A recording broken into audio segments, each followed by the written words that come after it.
Right, the side there. Welcome to the September 25th Ahrb meeting. We have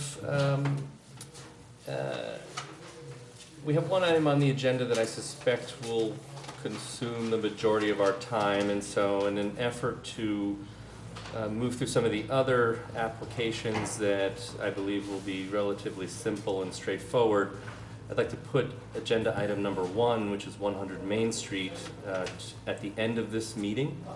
And so I'd like to start tonight with 75 Main Street if the applicant is here. Not. Why don't we go ahead to number 289 Clinton Avenue, which is agenda item 3, and try to get you out quickly so you don't have to spend hours here.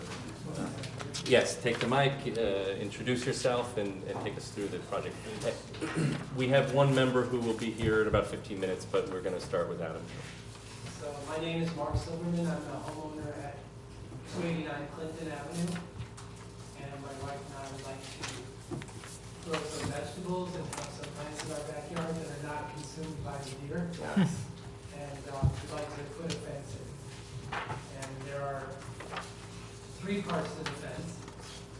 On the north side of our property, our next door neighbors have, I think it's called a flag line, it's kind of like a lollipop.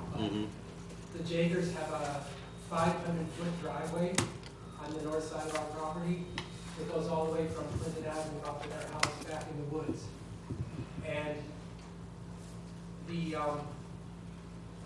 left side of their driveway, the north side of their driveway already has a fence that the Kugler family put in around their swimming pool. And we propose to put the same exact type of aluminum black fence, which you have a picture of. Is this one? Yes. Yeah. On the other side, so the Jagers will have a very long driveway with a similar fence on both sides of it, which should be nice for them. I spoke to them, they are happy with the plan. The east side of our property, which is all the way at the back of our backyard, is abutting some woodlands that are left in a wild state, as well as the south side of our property. And in that area, we propose to put a deer fence, which is like a chain link, which is coated black, which kind of disappears in the woods pretty much. And then along the south side of our house, which is the side fence, we plan to put in an architect design fence which complements the style of the front of our house. And you have a drawing of that. Is that what is called out as fence A elevation on this sheet, which is the lattice-like grid? At the Yes. bottom, and then there's a frame, and then like a grid on top. So that goes on the south side. Does it wrap up this corner, or the? It extends from the south side of the house to the property line. Okay.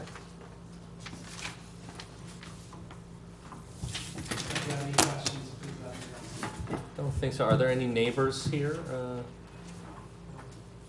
No. I've spoken to all of my neighbors, so they're aware of the plans in detail. I sent the certified letter, but actually spoke to all my neighbors directly. We have, this is at 4 feet. When we're calculating the height of the fence, we're taking into account just the fence, not the wall, or do we take into account both? No, both, but they did get a variance already for the height. Okay, so this, The zoning board of appeals last week, and they approved the height of the fence, Okay. which again matches the neighbors. got it. Okay, so that's really my only concern. I think you have, those are nice fences, and so, and we all sympathize with the reasoning behind them. I don't have any further comments. Is anyone? No lighting, right? There's no lighting on any of the fence elements? No lighting. Okay. That's it. I'm good. Looks nice. Good. I'd like to make a motion to approve this application as submitted. Do I have a second? Your seconds? All in favor? Unanimous. Thank you. Thank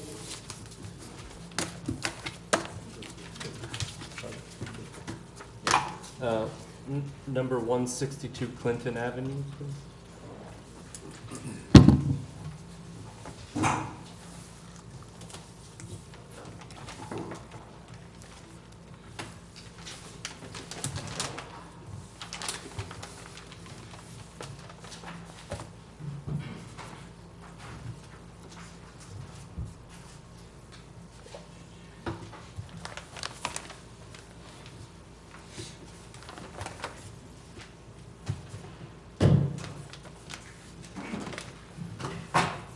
My name is Jonathan Walker with Stevens Lee Architect.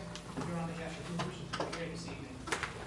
Basically, what we're doing is refurbishing this existing deck, this existing porch, completing the roof on this part of the porch. There's no roof there now. It just has the roof structure, which is sheeting on it and asphalt shingles. Also, we're remedying a pre-existing condition where the deck was over the setback. We're not increasing the square footage. We're actually pushing the deck closer to the house, so now it's conforming with at least the setback. We are using basically pressure treated wood all around.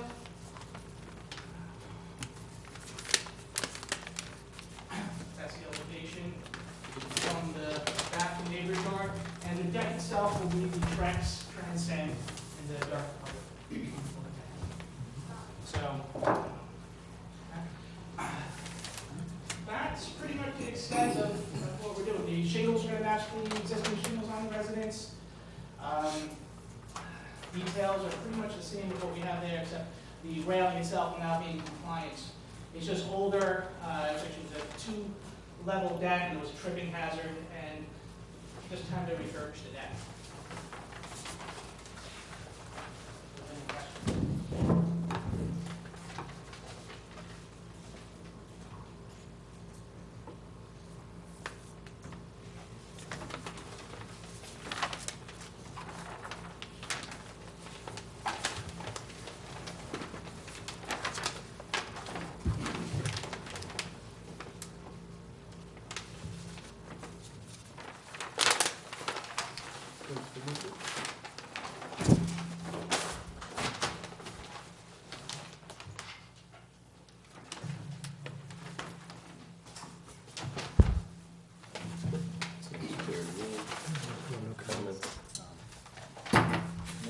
Are there any neighbors here tonight?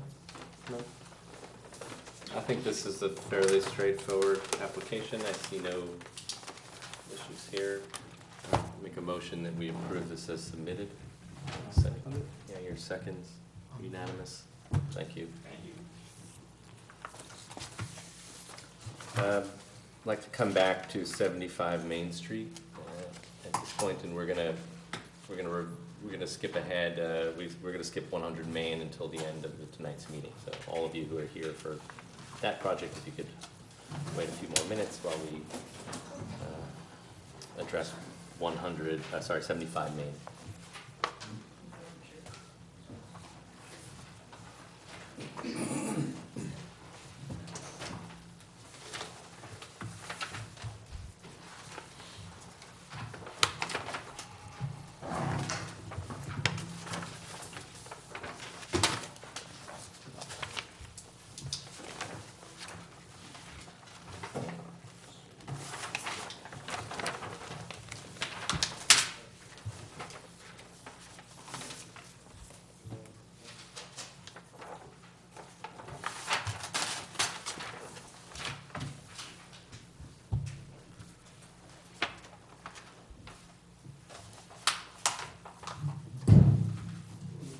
Applicant. So this is a continuation, but we last that the board was going to look at the resolution and make a determination if it was within this board to approve the windows as it relates to the resolution. So this is the same presentation we made last time.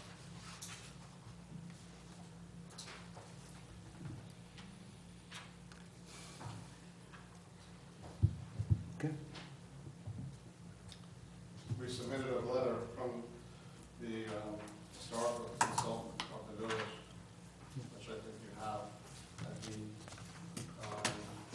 he states that's within your board's parameters to approve the windows based on the resolution. Yeah, you guys have the letter? I do not have the letter. It was not included in our packet. It was emailed. Oh, apologize. You have copies of it? I read it.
Yes, are there any neighbors here tonight who would like to comment on the window? Please, Bruce.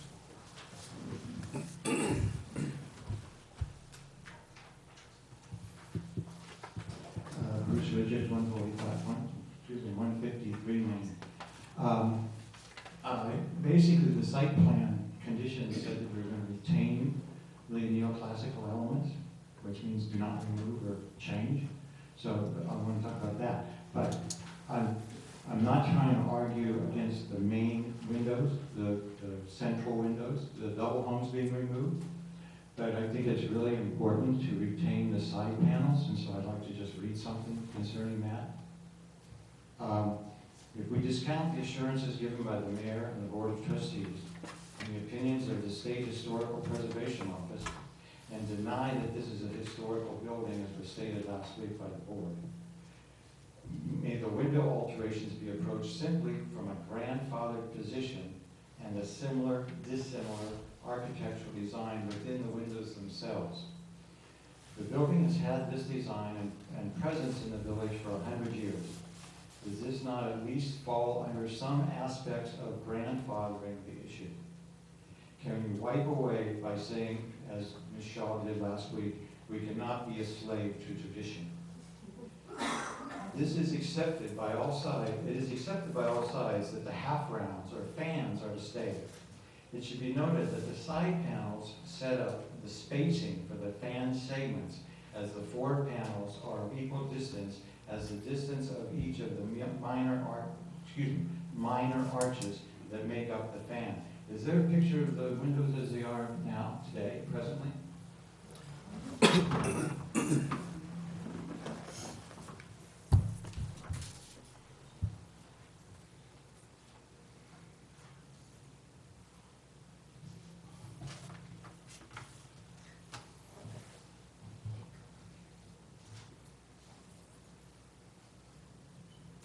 I have drawn up a little sketch, but I don't have a CAD. Thank you. Is there a little pointer, or can I just use my finger? Okay. Okay, I'll do this.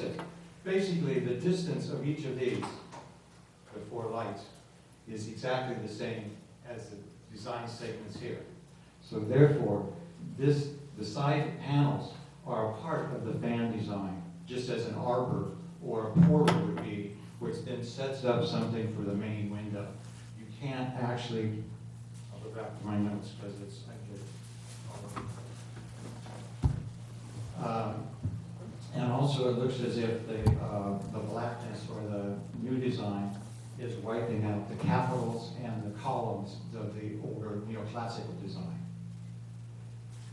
To remove the entire lower portion of the neoclassical window in the manner proposed presents a similar, dissimilar design that even if this is new construction, is not good design regardless of quality materials used.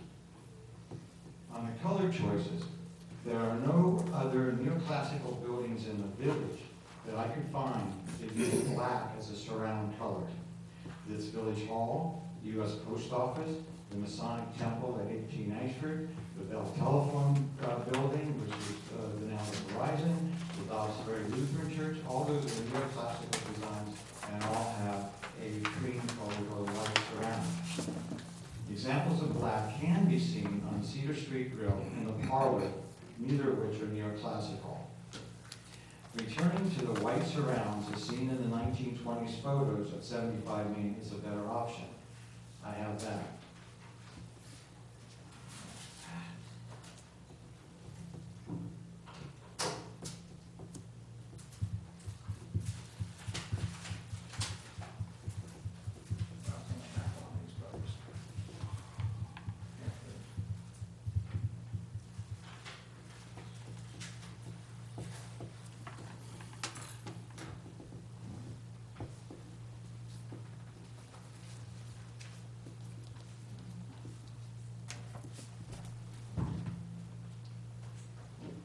An example of a building that has a black first floor surrounds on the window is 2 Ashford, and then the upper windows and all the rest of the building are done in Hunter green.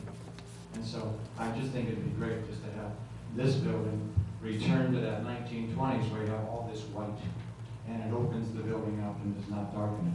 So I'm not arguing against the need and the want to remove the double homes so that the new retail stores or whatever store does go in there can access their merchandise. But I think if you remove these side panels with those 4 lights in it, you are disallowing the fan to have its full complement within those windows as it was really just purposely done initially. And also you need to have some sort of preservation on this neoclassical style building. Thank you. Thank you.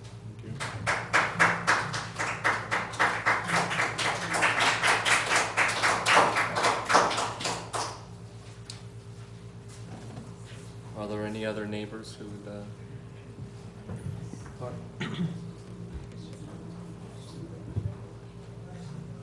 Steve Tilley, 22 Willow Street. While I actually really like the 1890s version of this building before the fan lights, before the fan lights were put in, and before a whole lot of other windows were put in, so there was a whole change. I would support Bruce in the. It seems to me that, and I don't know whether the Board of Trustees has explained the condition, which it seems to me should happen, what the intention was of retaining the neoclassical elements. Obviously, the key neoclassical elements are the lower level fan lights and lighted light. And the other thing to say is that the building is eminently listable. In fact, I have a certification application that we did in 1997, which was accepted by SHPO. It's never listed because the applicant didn't proceed with the tax credit, full tax credit application, but it was accepted as, and I think it would be accepted even now if Bart or somebody, you don't have to wait till the end of the construction process, as the condition said, to have this building listed on the National Register. I mean, it takes a while to do that, but actually the documentation is mostly done, just needs to be updated. But in fact, if it were a tax credit application, it would be a tough lift to remove the neoclassical apparatus. That's just a fact of life. You probably all dealt with that kind of thing on a tax credit application where the secretary standards are rigidly enforced. And so if the window, the disposition of the windows ultimately will affect the listability of the building on the National Register, which is another condition. So it's a tough one. Probably, I mean, it's possible that introducing a clear light in the middle wouldn't jeopardize it, because someone at the National Park Service, or in Albany, might say, okay, but in fact, normally those things should need to be vetted in advance if there's money on the line. So I think it's, there's the threshold question, which is, what was the intention of the Board of Trustees?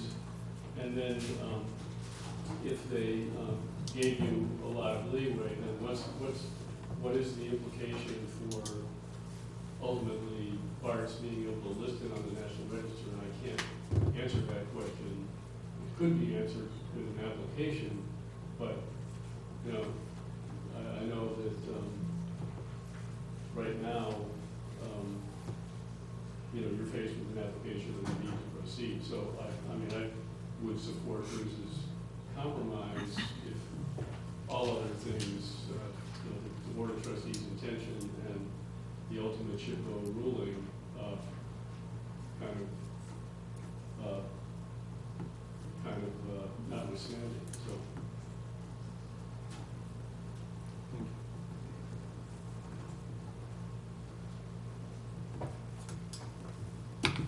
is there anyone else who would like to speak? Do you have something to add or to respond to? I mean, this was one part of the, just to be clear, I mean, the only thing we're changing is the windows. We're keeping all the moldings and restoring everything to its original state, other than changing the window units. So there was somebody, we were changing the cornices and moldings that they're all going to be restored. The other part of this submittal, which is a work in progress, is a ramp. And, you know, we've been really struggling with this, you know, you commented to us on the facade of the ramp.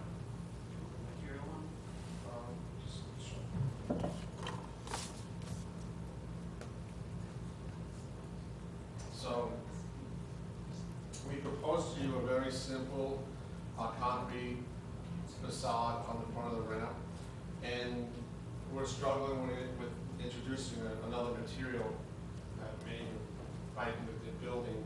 So this is an illustration of a stamped concrete,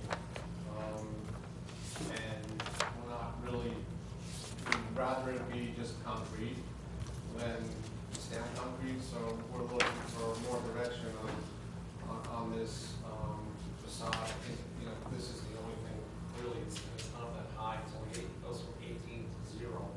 So we just didn't want to highlight it, we wanted it to be very subtle, so we wanted, it wasn't staring at you.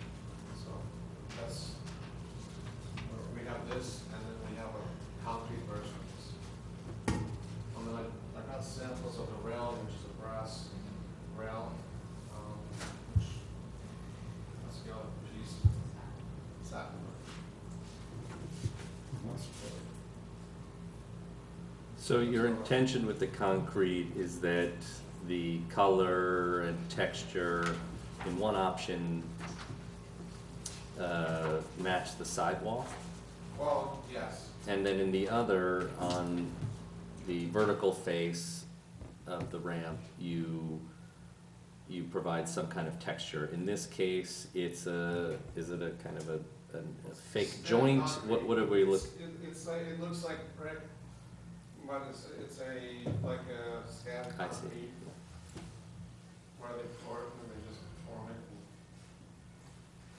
it looks like brick, but it's the same concrete color. We feel that it would be a conflict to try to match the brick exactly. So we try to, you know. I agree that I don't believe you should try to match the brick. I also don't believe that you should try to match the sidewalk. I think that the stair ramp should be an elevated element, and I mean that in terms of the quality of materials. The sidewalks are built inexpensively with a concrete that's rough, is intended to for a different kind of purpose. I think building the stair and the ramp, I have no issue with the concrete. I think it should be poured and cast and finished in a way that it reads as a more precious element than the sidewalk. And I see there's another plan. Can you go back a couple of slides? You have some inlay on the sidewalk.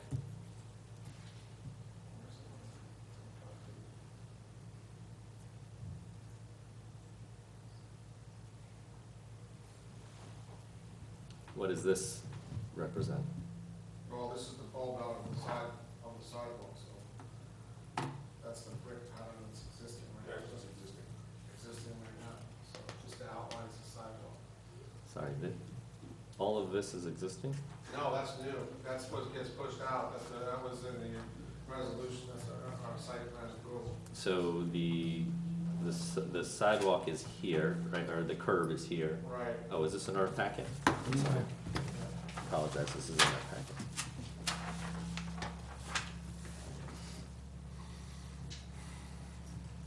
What is this? This is a, stop working. This is a,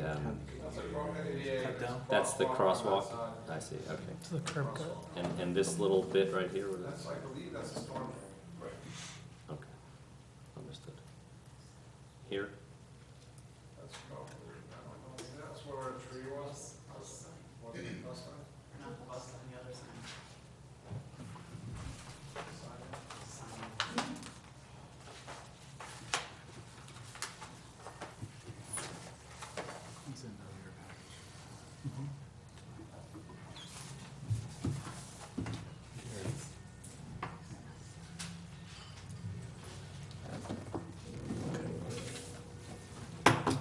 So, I want to understand, before us tonight is the obvious question of the windows that we will get to shortly, and the question of the railing and the ramp.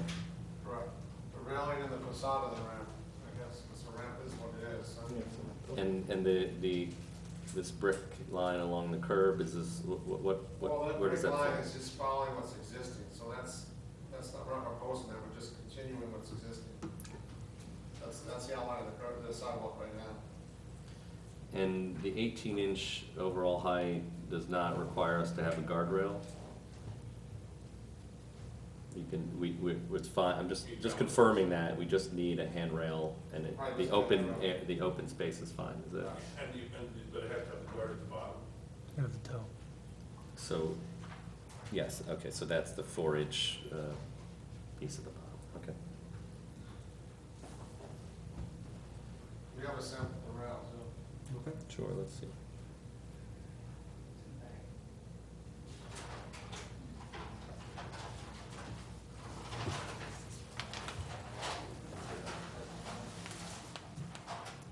So this is the finish of the rail.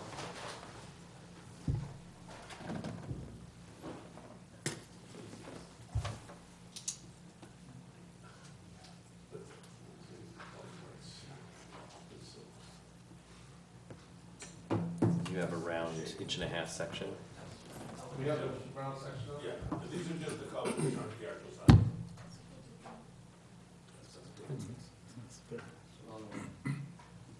But you're proposing 1.5 inches, is that right? Right, we don't have the actual physical That's inch and a fine. half, we're just showing for finishing. Mhm.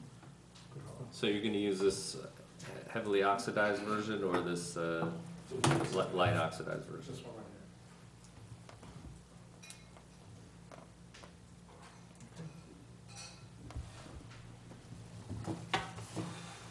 Bart, what's your feeling about these side lights? Okay, we understand that the front window, the middle window panel is acceptable.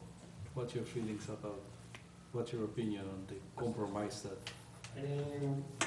everybody's I suggesting? feel I shouldn't really have to make a compromise here, and I think that I kept, instead of blowing it out and making one picture, I literally kept all these sections, keeping in mind that these are classic.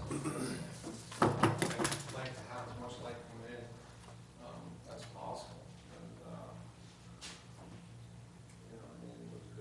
I think it really looks good. I think that, you want the bottom to have as much light as possible. When you say light, what do you mean? Obstruction. Like a clear obstruction. By putting these horizontal things, it just, you just want to have an open view. I mean, look, if I had my way, I'd make these entire things picture windows, so it'd be a storefront. Look like you see in other areas.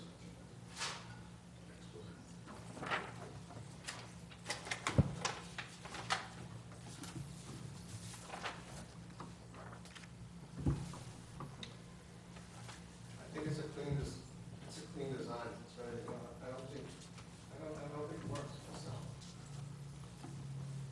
Well, before I address some of the questions that Mr. Richards brought up, I have a couple of questions Mr. Tilley raised.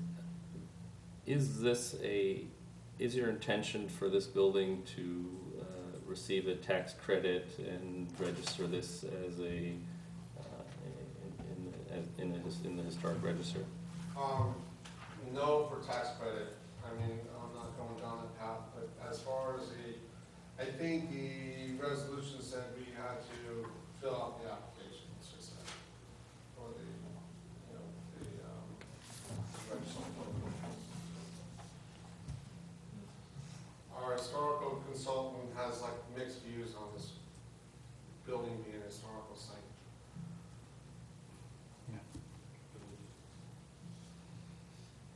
Village consultant.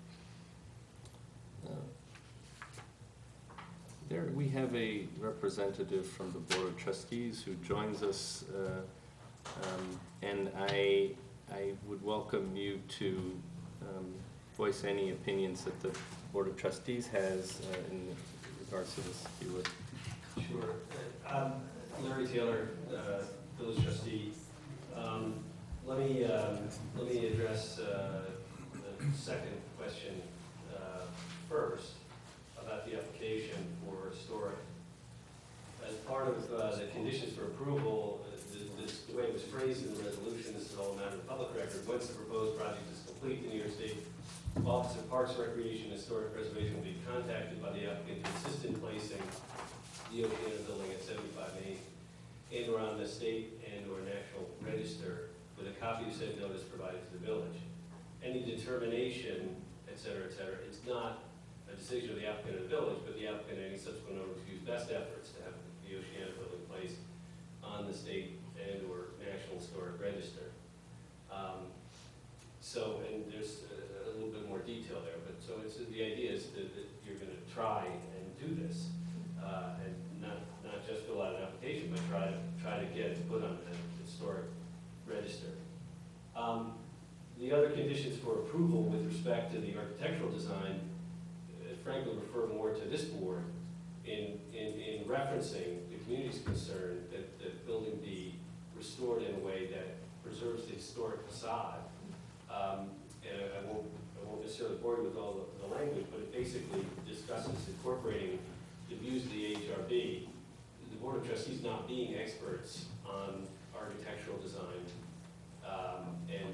and similar decisions, as often pointed out by various members of the community and others, the specific architectural details are, as you know better than I, the duty of this board rather than ours. So for us to judge the trustees' plan as to the history or historic elements, be they neoclassical or frankly anything else for that matter, isn't really our purview. So, I suppose to say it in a slightly different way, the restoration is supposed to reflect architectural sensitivities, and this board is the one that's empowered and frankly has the background to make that determination.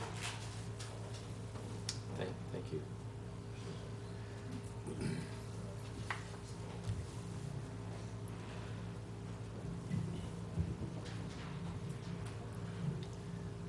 So I'll address a couple of points brought up earlier. The first is a question of color change.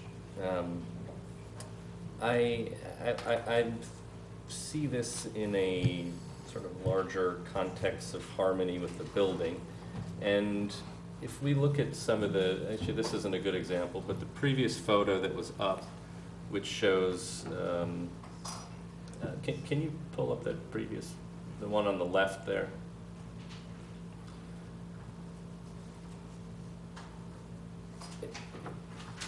And this is very similar to what's current. I don't know what the vintage of this photograph is, but the dark colored window sashes, head and sill details, some lintel and sill detail, in the rest of the building, and this very different set of windows at the ground floor on Main Street and that wrap the corner, and then this one other decorative element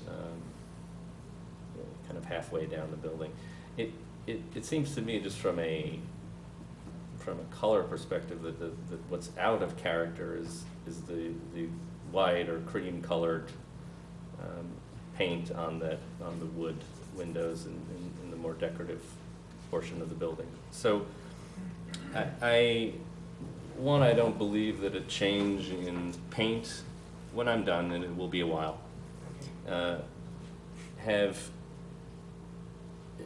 go in any direction to erase history. I think that is not just a stretch, but beyond the reach of reason here. I do not believe that is a reasonable argument. I do not see the merit of that argument as an erasure of history, a change in the color. I think, in fact, that the darker color is better in keeping with the building. I will also say that it's a fairly commonplace color scheme to see in buildings of this character. And I think if you travel up and down the river to many of the towns, you will see you will see examples of both. You will see examples of brick buildings of this vintage and style with this color scheme, the brick and the dark painted windows and decorative elements, and you'll see the other thing as well, which is what's there. What we have now is a kind of hybrid. So I don't follow the logic of this color change as being problematic. To the more complicated question of the side lights and muntins, I also agree with Mr. Tilley that the 1890s original building was more stylistically coherent than the current one. However, we've been given an interesting problem, and one that comes up often in the question of historic preservation today, and that is the agglomeration of history and its narrative and what that tells us. And so to go back to the original building and leave behind some of the layers of history is not necessarily the right idea. However, an adherence to some particular point in the building's history has no more logic than reverting to its original appearance. Our intention is to find and strike a balance between what the meaning of this building was and is and will be. And I find the current proposal to be a healthy balance. There is another question that has come up, and which I had not considered until it was raised a few minutes ago, and that question is, what impact will removing these side lights or muntins from the side lights have on the application for the National Register? That is a highly technical question that I simply do not have an answer to, and I would like to look into more thoroughly. It is also very clear from what Mr. Taylor just described that this is more than a gesture that you have to make towards registering this building. You know, part of the Board of Trustees' language is that you make the best effort to register this building, irrespective of your desire for the tax credit. And so I think we need a clearer answer as to the implications of altering those lower fixed lights. I've probably spoken for a lot longer than I should have, and I'd like to hear what the other board members have to say, and then we'll take some more comments, but just momentarily, I'd like to hear from the rest of the board first. Well, I've been looking at this elevation for quite a while, and I guess by now it's clear that we were all in favor of the original end of the century, end of 1800s design, and when this classical element was introduced, was as foreign as what we are trying to introduce now, even if it's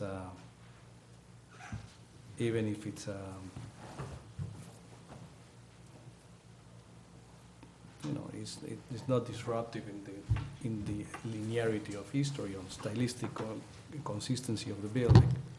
Now, the reason I say that I'm looking closely at the elevation, because if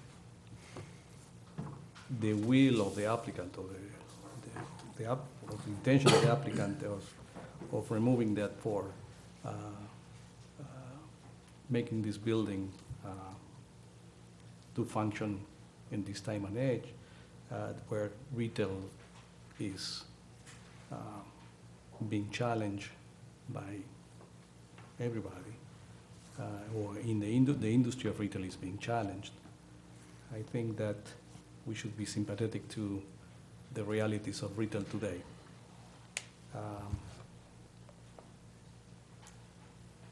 So lastly is going back to, I'm looking and reviewing this application. If I go by color, I don't think I don't think the color is it's a problem. The application is perfectly fine. I don't have a problem with the color that is proposed. I don't have a problem also with the, I think it's aesthetically pleasing the way that is proposed. As for the ramp, the materials introduced, like they're very, very good quality. I'll accept even the reinforced concrete or the cement finish as a strategy. And I think that just as a neighbor, I would like to see a compromise where the side lights are. If this is a compromise that keeps everybody happy, it's for just for being good neighbors, but not a requirement on my end.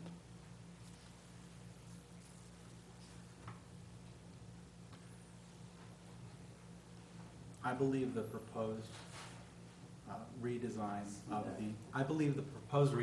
the neoclassical facade of this building sufficiently makes this harmonious with the rest of the building. I agree with my colleague that the building is now tying together in a stronger way, much as the image currently up on the screen. And I also believe that the change in color brings your eye to the inside and contents of the building rather than just stopping at the face of the building, which the current facade as it is and as it is shown in that photograph does. I have a lot of difficulty with the neoclassical facade because I see it as an applique placed on this building. And it's, as Michael eloquently said, it's a piece of a fabric of history rather than a single moment of history. And I believe that what the applicant has done is woven in this next step of history moving forward. So I find the current application in line with retaining meaning, but also pushing forward.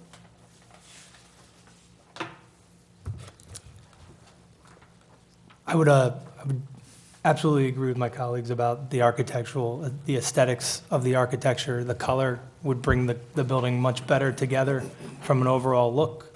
While I'm troubled by the answer to the question of whether or not the commitment would be made to try and register the building, I also look at an overall elevation that I think is very balanced. I think it looks, and aesthetically, and even the ramp elements, I can appreciate not doing a facade on the ramp itself because it would allow for it to disappear, so to speak, from a distance, and not highlight the fact that a ramp was added to the exterior. Like I said, I believe that, and I am troubled by the fact that, you know, filling out an application does not define best efforts in good faith for anything. So, but that being said, removing the side lights does not preclude him from being able to make those good faith and best efforts at the end of the project. He can still make good faith, best efforts with those side lights removed and still try to go through that application process. So that doesn't preclude him from being able to do that. It doesn't preclude his efforts from being able to do that. I'm sorry, So you cannot call out from the, So the resolution is binding for him to be able to, for the applicant to make best efforts to do exactly that. I think that this ties in balance as well and does not impact it. So I'm okay with this application and as submitted. I agree with that. I think visually, the application just is more striking and visually appealing, even with the windows, without the separations. I think there was a picture of the facade on the ramp where you showed almost like a faux brick on that facade. Yeah. I'm not a big fan of the faux brick. I think there's a lot of ways to introduce some texture to the front. I think that's maybe what you were alluding to, as far as separating it from the sidewalk. That would be maybe a little bit more interesting and more modern that I would appreciate. But otherwise, I have no problem with the application.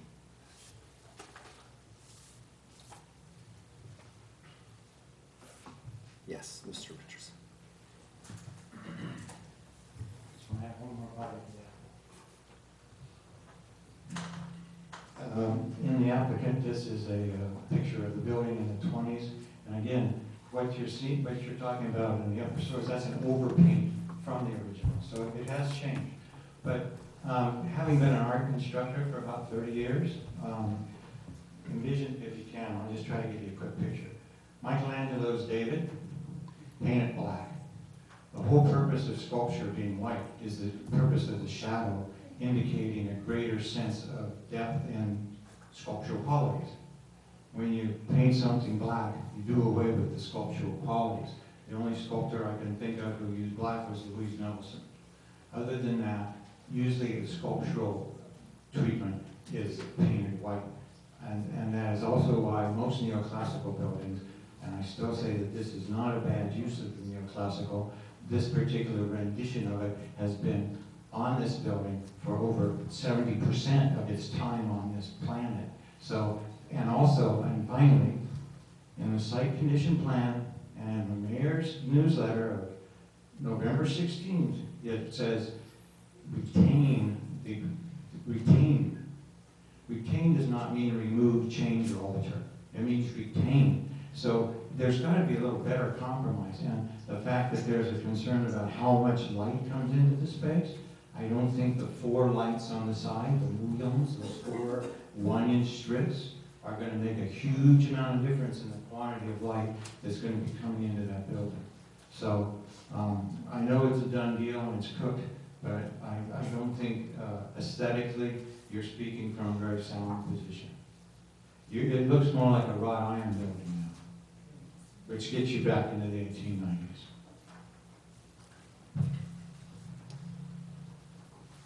Yes. Sorry,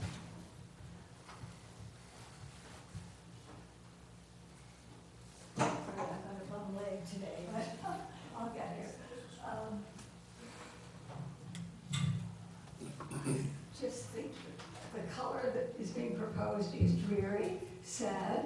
Maybe it's fashionable. Maybe we can have colors like that down in Soho in New York City. And Mr. Patino says we'll see it around Westchester. We'll see other buildings. What is appealing about that color? It just makes you imagine on a November day when it's dark and dreary, and you see this dark, taupey color instead of the way it used to look, bright and cheerful. I just think, thinking of the consumer, of my residents, my neighbors, just people. Forget about the aqueduct and my loving light and green and outdoors. Apart from that, I just think it's a perfectly horrible choice. I can't say it strongly enough. And I know you all seem to like it. I can't understand why. It is dreary and sad, and it used to look cheerful. I am pleased that the little half-moon structure is been retained, because I've missed a few meetings, I have to admit, because the keeper's house keeps me busy. But for a while, they were eliminating the sort of half slice of an orange window. I'm delighted that that's back. But this color, I can't stand it. Sorry about that, I really don't like it.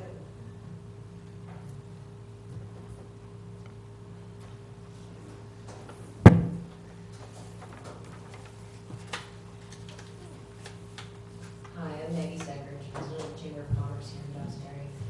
I actually live in a really old house. It's not historical, and half my windows are white, and half my windows are black. The ones that are black are new. The ones that are white are old.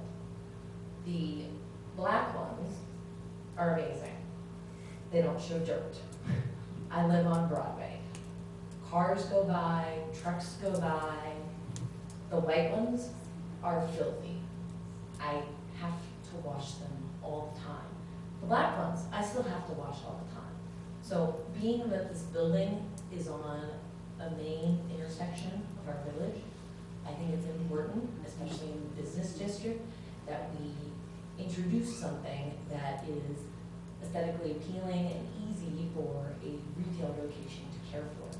Because as I know, running my own business and running the new Chamber of Commerce, it's a lot of work. And I don't think that color is that big of a deal. If it helps make it easier to care for, I think that's a good thing. Thank you. Michael, I don't want to speak, would you address signage? Sure, yes.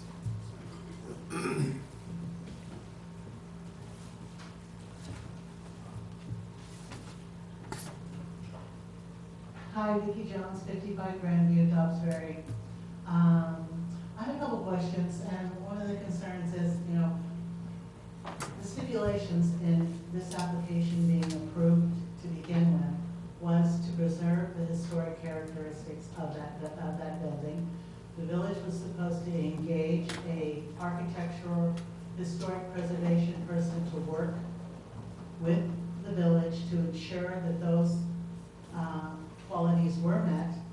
Has the architectural preservationist made a response to this board on will this new project adhere to what the board wanted and the reason why they retained a historic preservationist to represent this project on the village's behalf? Yes, they have. We received a letter dated September 14th that addresses the question you have risen. From this year? Yes, from this year, September 14th, 2017, and it is an analysis of the proposed changes to the facade relative to the Board of Trustees' opinion on this And qualifying it for the National Historic? from November 1st, 2016.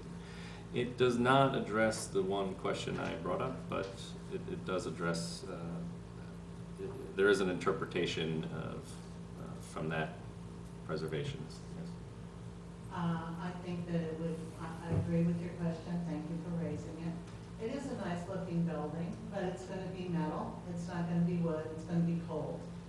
Okay, it's going to be easier to maintain, but the historic, and this is my opinion, I live in a 110-year-old home, I have wood molding, 90 windows, I would take any day over mine, but they would not be part of the historic charm of my home. Okay, it was important to the people that were at that meeting that the board made that stipulation be part of that agreement. The board recognized at one point in time that they wanted to have Sunset movie theaters at Rivertown Square. They did something to appeal to the applicant, saying that for retail reasons, that's why you want to change the windows.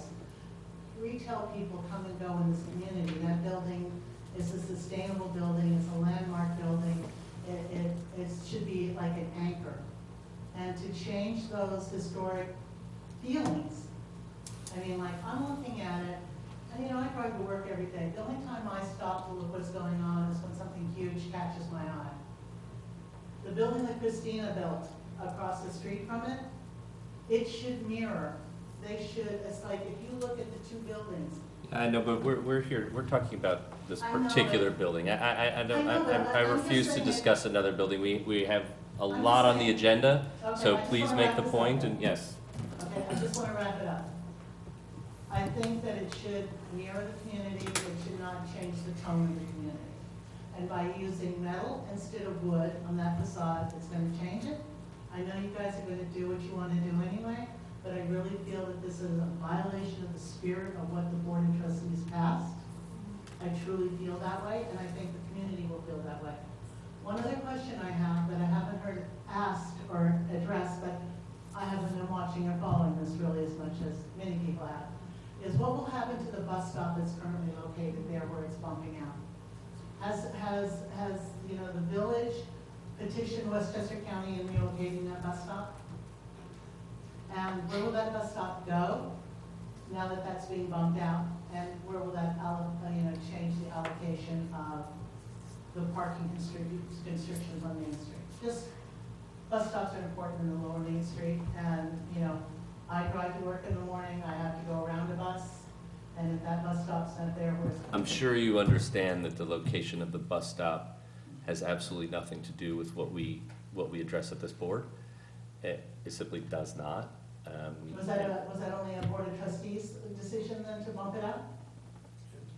Bump what out? Bump the sidewalk into the street where the bus stop currently is? This was a site plan issue that that needed to be addressed at the planning board and board of trustees, but we're not, that part of the project is not within this board's purview, so. Okay, thank you for your time, your consideration, but it's done.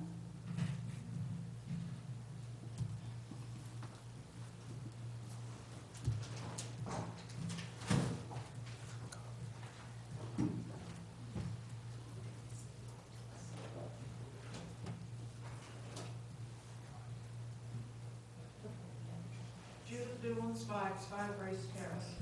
At the last meeting, there was a lot of talk.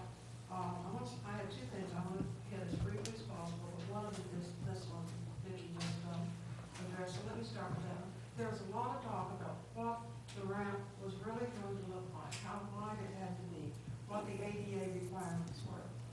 And we saw that it just wasn't going to work.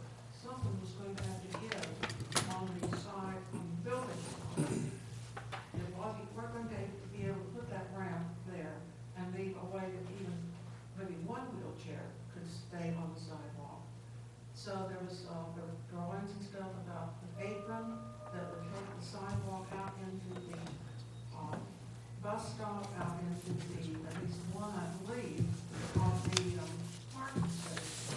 And what would have to happen to, always say what would have to happen so that the required ADA size on the ramp could go there.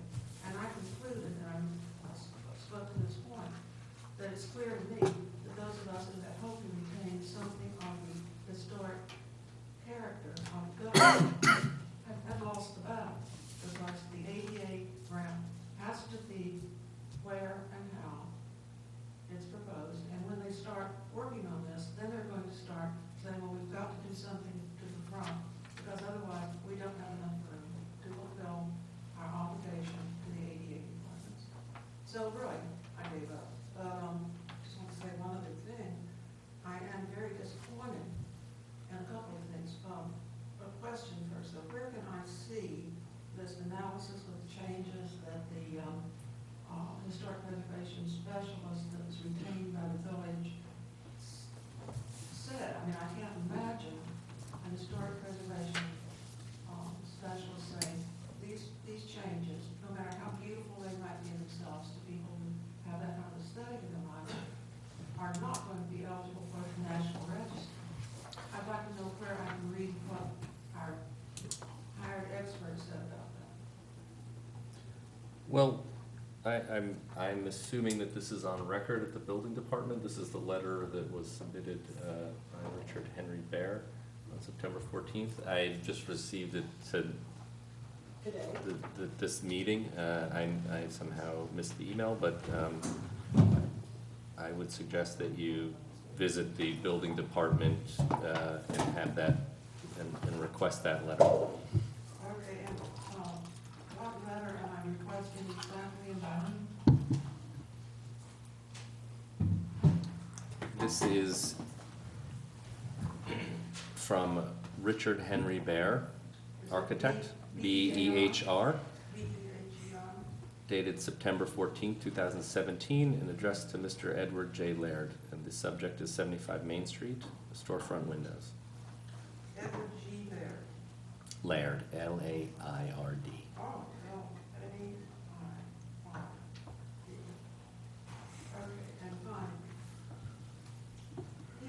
I mean, I can predict exactly what's going to happen. I think we should also recognize not only that something's going to come up with the ADA, but it's going to make all of this, You understand, and I hope everyone here does, that the requirements from the Americans with Disability Act is a national law. And and forgetting that for a moment, I think that if it were not, we would still be considering the same thing as a matter of principle for access to the buildings. So I don't think we're going to address that component any further. I think the other issue that has come up with some of your comments and some of the others is this idea that preservation does not allow for any degree of change whatsoever. And that is a grave mistake on your part for believing that that's the case. I think that along with preservation comes the realities of conforming to the needs and requirements of what our culture becomes. And so just like a ramp is now an accessible ramp, accessible entrances are a part of our building culture, so are changes to other small details. And I find it very strange that I am hearing from many people here that we are abandoning the principles of preservation in a change of color and a potential change in muntins on the sidelights. I think that this is a truly good project for the village. I think it is a value and benefit to our village and our community. And the only reason that I am hesitating and will suggest that we postpone a decision tonight is because I would like to fulfill the request of the Board of Trustees that this application legitimately strive to achieve National Historic Register status. And I simply do not know this technical question regarding the sidelights. However, I think we've all made pretty clear, and we all deal with historic preservation in one respect or another. I work regularly and daily with the Landmarks Preservation Commission in New York, and I believe this to be a fully harmonious update to the building from a historic from a historic perspective. So I will leave it at that. I think we've heard from the community in both respects. I know, but we are running out of time, and I have heard quite a bit about that, and I doubt that I'm going to hear anything new to that point. In closing is that I don't think there's a snowball's chance in an oven that this, once this is done and an application is filled out, that there's going to be any consideration at all for historic register status, and I think we could agree on that. I don't agree with that at all, and I will not do so. Thank you very much. Mike Merrill, 32 Mullen Street. Not all of you were here last time that this was presented. So there are a couple things that were not discussed tonight. I do appreciate your diligence in pursuing what it actually takes to meet that historic preservation requirement. If there are any details that are mandatory and cannot be changed, I would hope somebody would find that out before making those changes, because that's what everybody else expected in the process. The other question is on the dimensions, because nowhere have we really spelled out, has anybody done the plans with the bump out, with the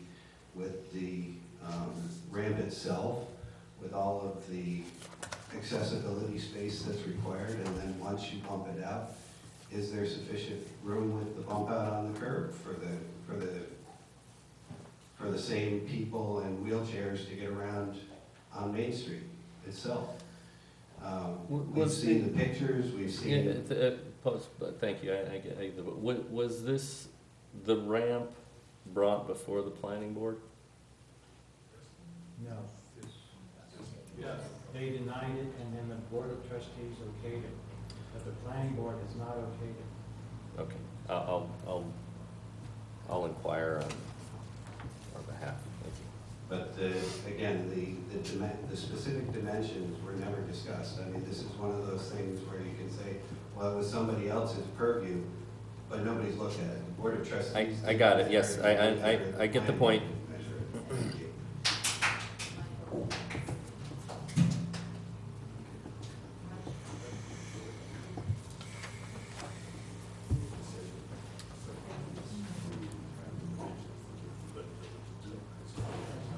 Anything else? Just in closing, I apologize for the application piece. I think I'm doing a pretty good job in revitalizing this building and restoring it and being very sensitive to brick restoration. And other than the brick restoration and the windows, there's not really much to the restoration. So, I mean, we're trying our best to restore this thing to where it was. So I just want to be clear on that. As far as the application process, we're going to do our best to follow the guidelines and do whatever we can to register this building at the end. Okay, thank you.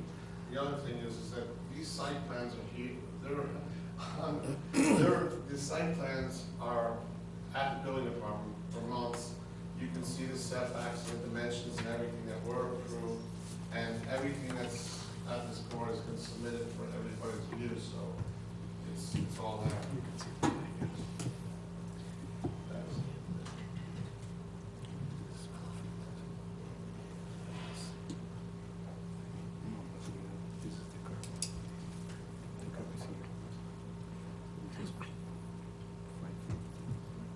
Yeah. Needs to use that confirmation.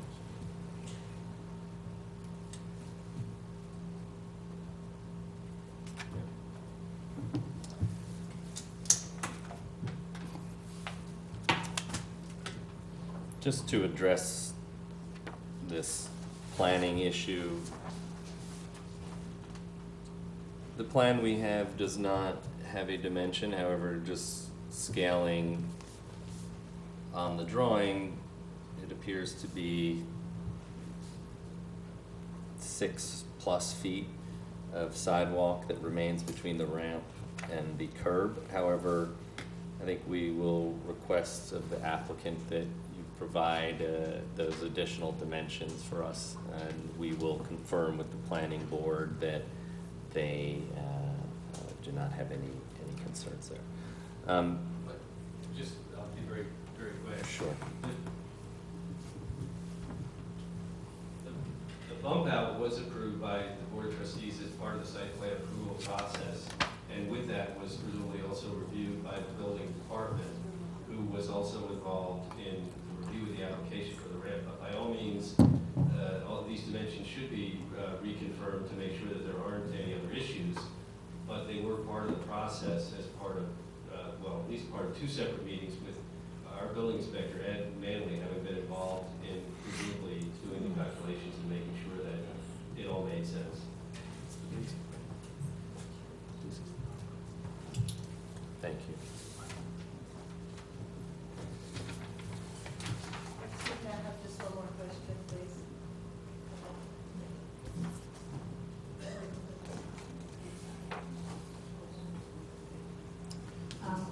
I actually have a stepbrother that's in a wheelchair, so I was making me look at this ramp.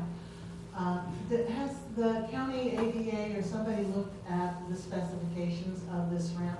Since the ramp will be heading like southern, it will be heading like in that direction? Ramps are required to have a certain slope, and this ramp meets that slope, and that's how we address it. We do not need the county to confirm No, I'm just, a slope I'm of the just ramp. concerned about the fact that that ramp is coming down and that there's a huge change of grade right around the corner. That's the only point I wanted to raise. Thank you. Thank you.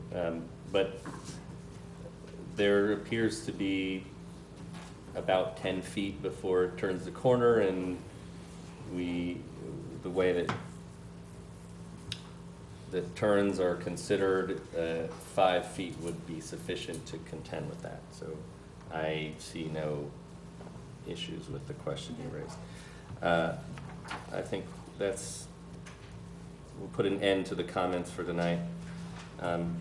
There are a couple of issues that I would like to look into further before we make a final decision about the windows. So I would like to continue this application to the next hearing. I can assure you that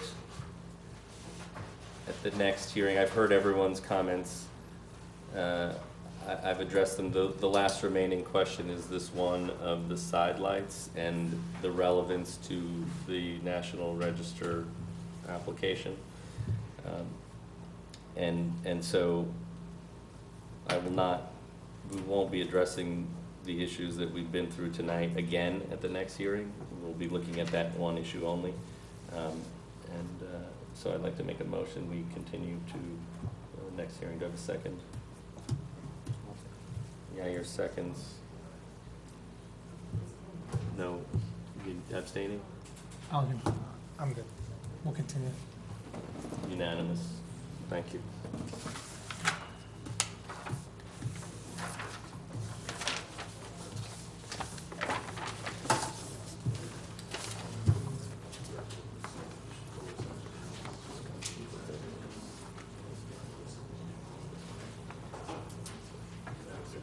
Mr. Richards, would you like your photo back?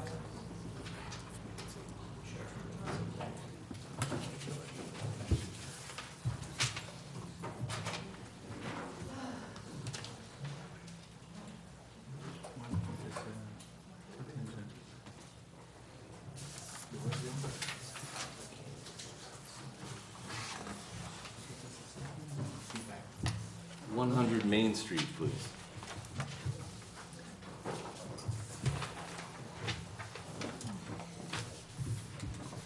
I understand that Mr. Kelly wants to make a presentation this evening, so I don't know if you would like him to go first or you'd like me to go first. Your choice. Do you have a presentation to make? Not a new presentation. I brought the drawings that you've seen at the last several meetings, which actually, this presentation dates from October 24th, 2016. I will say that we are very familiar with that application. I do not want to deny you the right to make a presentation, so if you'd like to refresh us, be my guest. However, we are intimate with this proposal. I guess what I'd like to do is just give a quick synopsis so that we're keeping perspective on it. This sheet shows the number of iterations that this project had, which was quite many. This project actually started in 2005 when Ed Weinstein came to the village and wanted to renovate the existing garage into 2 residential units, put another floor on top of the front building. He was going to renovate the front building into 6 units, and then the back 2 would be make it 8. He was denied the right to transform the back building into residential use by the zoning board.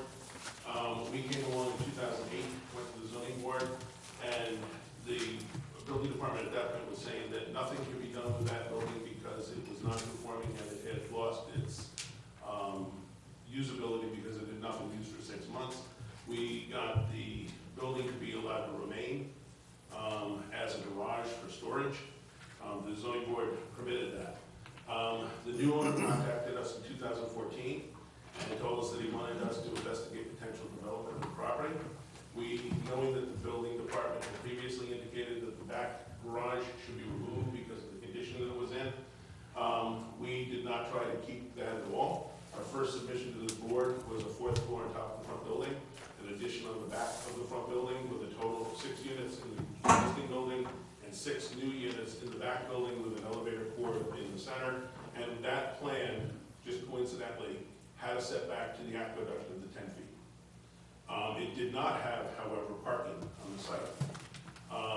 Kind of skipping forward after a number of different changes, we had a sidewalk with the architectural review board and with the planning board out at the site. The result of that sidewalk was a memorandum that this board and the planning board agreed to, which said that we should proceed with 3 objectives.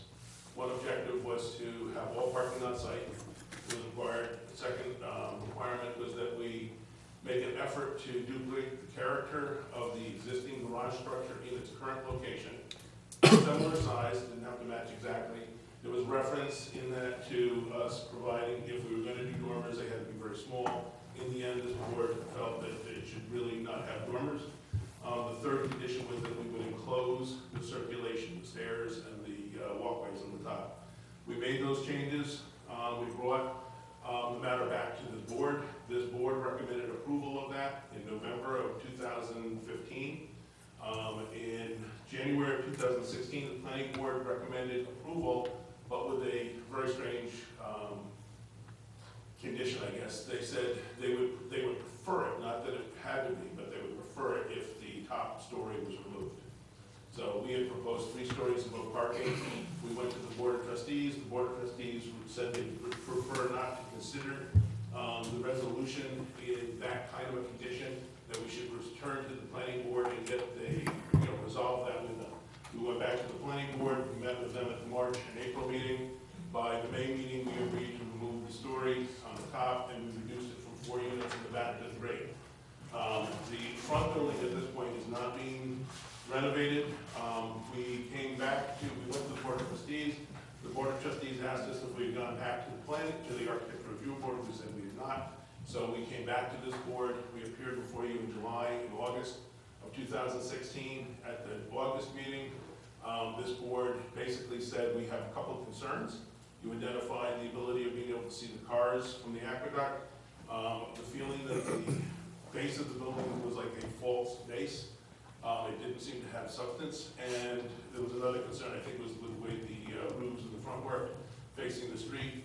We made modifications to that. We came back to you in October of 2016. I will like to add 2 components which were vital to that. Yeah, but these are pertinent to tonight's conversation. We took issue with the sort of loss of the reading of the barn in the new massing, and we took issue with the connection to the building on Main Street. And those were very important issues for us at that time, over a year ago. And so as you continue, some of those issues were addressed. The external circulation versus the internal circulation, some of them have not been. Well, no, we made the changes for those 2 conditions. The addition connection to the building was changed. It now has a very solid connection to the front building, so it's really a connection. The other thing that you had 3 actually, because the third at the August meeting was that you also wanted to have a architectural consultant familiar with the historical significance of the building, give an opinion on it. We came back to you at the October meeting. We made a presentation on those other 2 matters. This board seemed to feel that had been resolved. If you watch the tape, that's actually said. The one that was open was getting a consultant to come in. You hired a consultant, I believe, in May of this year. The report was prepared and submitted. This board received that, I think it was at the end of June. We came here once without the consultant. We had asked whether the consultant was needed at the meeting. We were indicated no. But this board felt that it would be important to have the consultant at the meeting. You missed a couple of meetings because of summer and quorum. We brought the consultant. They were here for your last meeting. So that kind of brings us up to date on it. We at this point have done everything that we have been asked by this board, the planning board, and the Board of Trustees to do. At this point, we would like you to make a recommendation to the Board of Trustees, whatever that is.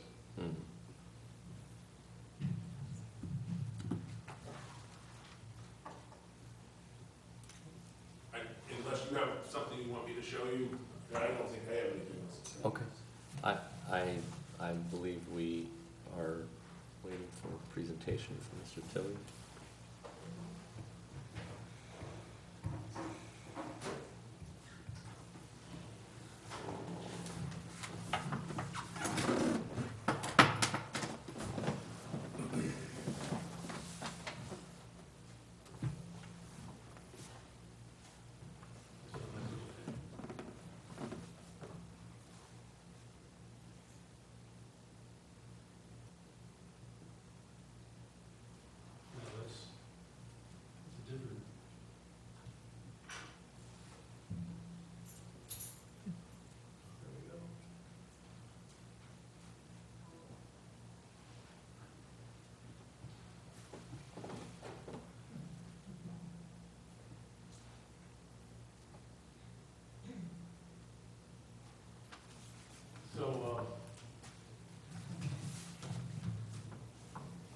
Actually, no one's ever said that Patty isn't indefatigable. And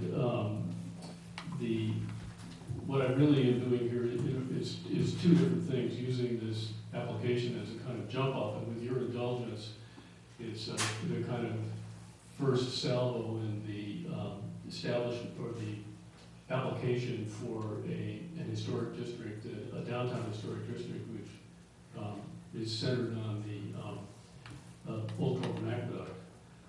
So this says, on this site in 1897, nothing happened. I know it's kind of a joke, but there's actually a grain of truth in it about current ideas in preservation. The last 15 or 20 years, preservation has evolved from the kind of involvement of history and from the celebration of the houses and of dead rich white men, into something that looks more inclusively at the world and at other parts of the world and other parts of our cultural heritage. One of the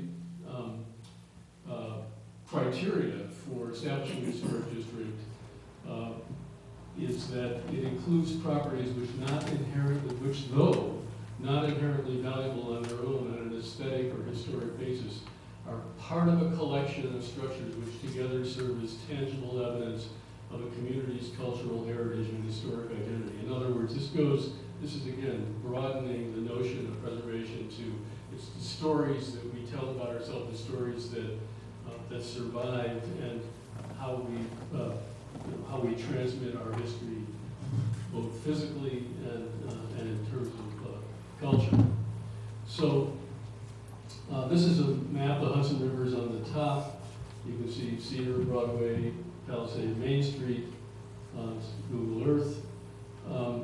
In the vision plan, it suggested broadly that the downtown, historic district in downtown that would include Lower Clinton. And you can see that downtown, the historic churches, Lower Clinton, even 145 Palisade Street, and the train station are candidates to be included in such a historic district. And the centerpiece of that is the one National Historic Landmark, which is the highest order of landmark, as opposed to just a listing on the National Register, is the Old Corbin Aqueduct.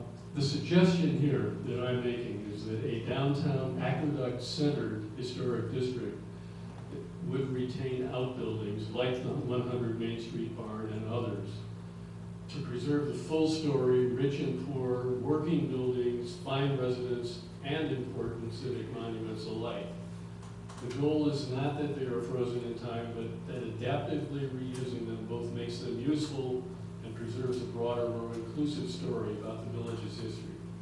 So that it's not just this idea that these are monuments.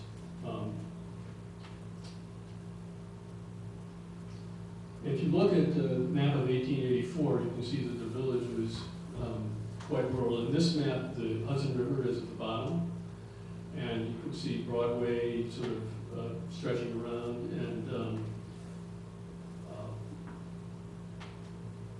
this is Broadway making its bends. If you look more closely, you can still see this rural heritage along what was at that time called High Street and is now called Main Street. The Croton Aqueduct, of course, by 1884 had been there since 1847. Keeper's House was built in 1857. But you can see it's sort of sparsely populated. There are large estates. It has a rural character, and there are a variety of structures at that point. When you look at the map that actually the consultant last week used, which was the Sanborn maps that are highly detailed from 1900, and what I did was I yellowed out all the structures where the core structure is still present from 1900. It's pretty interesting. So this kind of confirms the suggestion that we have a fairly large-scale historic district possibility, because a lot of the structures that were there in the 1900s, 117 years ago, are still there, and some of these date back well before that. And obviously there are structures of long-standing that were built since 1900, you know, in the early 20th century, that are historic structures also that filled in some of this map. This is the previous one was over to Chestnut Street, and this is from Chestnut over here down what's now called Main Street, over to Hatch Terrace and Broadway. And you can see there's still a lot of structures, and even structures down on Palisade Street, which are built by the Palliser brothers, that date back to that era. So we have, I'm just going to run through some of these, you know, kind of down Broadway. This is one of the older buildings and a real landmark. Washington Irving worshipped here, the Zion Episcopal Church, 1833, the bell tower from 1853. This is the Zion Church has a manse, which is, again, mid-19th century Chateau-esque, you know, Empire style building. There's a 9/11 memorial, which maybe many of you don't know about, which is on the grounds going over towards Oak Street. The Parish Hall, which is again from the similar 19th century vintage, built in the rusticated stone. If you go over to up around the corner to South Presbyterian, that dates back to 1868, and there is a pew there reserved for Theodore Roosevelt, who worshipped there from time to time. It's a country kind of had relatives up here. It has the Wild House next door, which again, similar vintage. And the manse, which is a more romantic sort of semi-Gothic revival building. Down the street, this is a very old building, but it's on the earliest maps that I know about.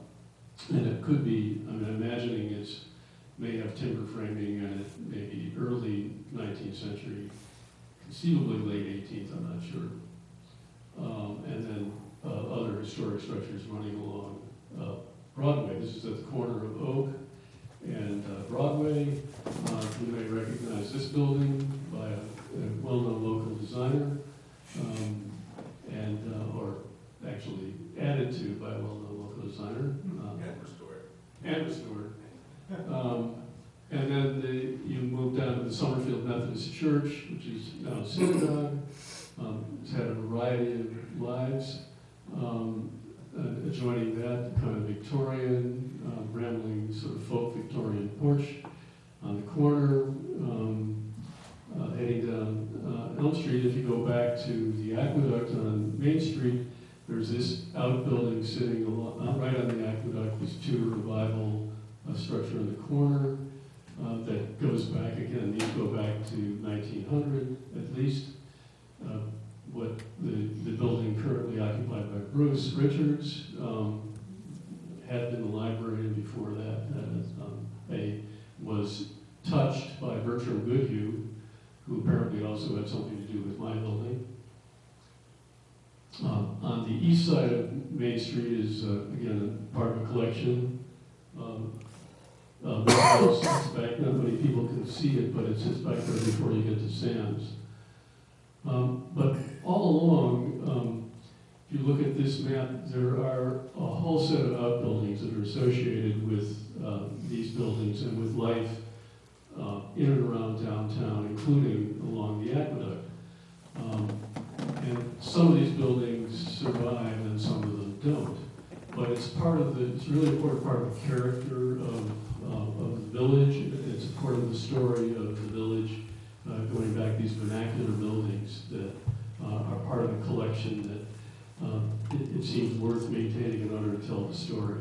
This kind of building, which is Mr. Brown's horseshoeing facility, which I think is, I've been trying to figure out the location of this. I think it's near the aqueduct. It's obviously somewhere in the beginning, the end of the 19th century, beginning of the 20th. If you come down Elm Street, you see this is a historic picture of the Mead House, the current home of the Historical Society. This is what it looks like now. But, and if you look at the Mead House right here, you'll see that behind it are two outbuildings, which are part of the whole, an important kind of configuration and use pattern that's been preserved there. And thanks to the Historical Society and Peggy Blizzard, the summer kitchen here was brought back on the right, and on the left there's a shed that still survives, a board and batten shed, again, which tell that story and preserve that character and actually are still useful. Of course, this is a National Register building that took the place of some other buildings on Main Street, the post office, and next to it another National Register, one of our National Register buildings, the Main Street, the Village Hall that we're in right now. And then this, formerly, this sort of double building on the left was occupied by the Sons of Italy and the Calabrian Soccer Club when I first got here. So it's had a lot of stories. But if you look at the plan, again, in the back, this is Main Street coming along here, Post Office, Village Hall, the Sons, what I still call the Sons of Italy.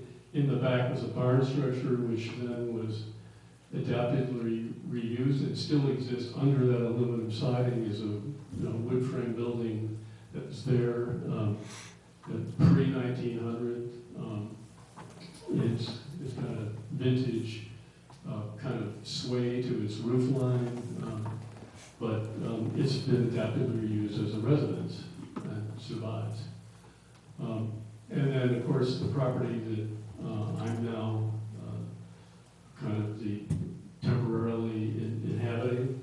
You can see that at this point, there was a barn in front and a little house in the back, a barn in the back, a barn in the front, and a little gingerbread house with an attachment in the back.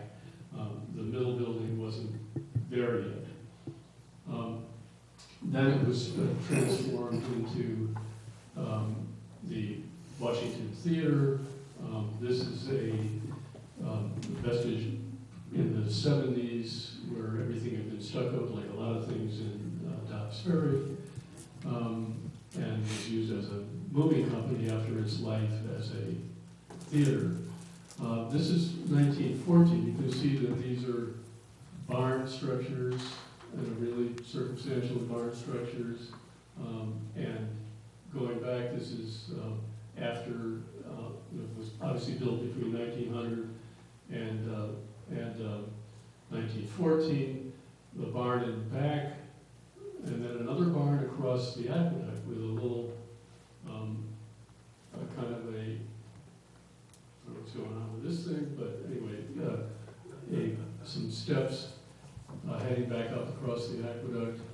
And in the back, you'll see this, again, a collection of board and batten buildings that were right in that location. So this is what that looks like today.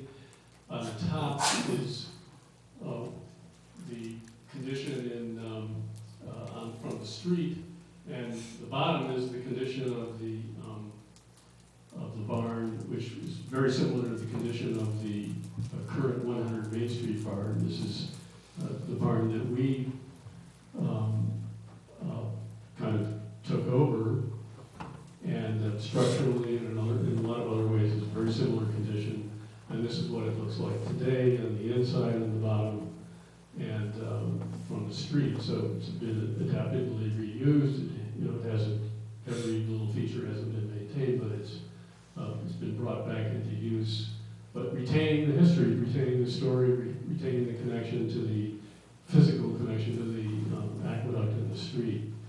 And we can see across the street is the 100 Main Street barn. Again, it's part of this collection. Sitting there with a lower level that goes down below the aqueduct, and obviously has had a whole history of use, but the structural report on the building that we had done is that it's certainly viable and ready for adaptive reuse. Obviously it needs work like any of us do if we're 100 and some years old. If you go, there's a relative of this building across at 83 Main Street, which is behind Doubledays.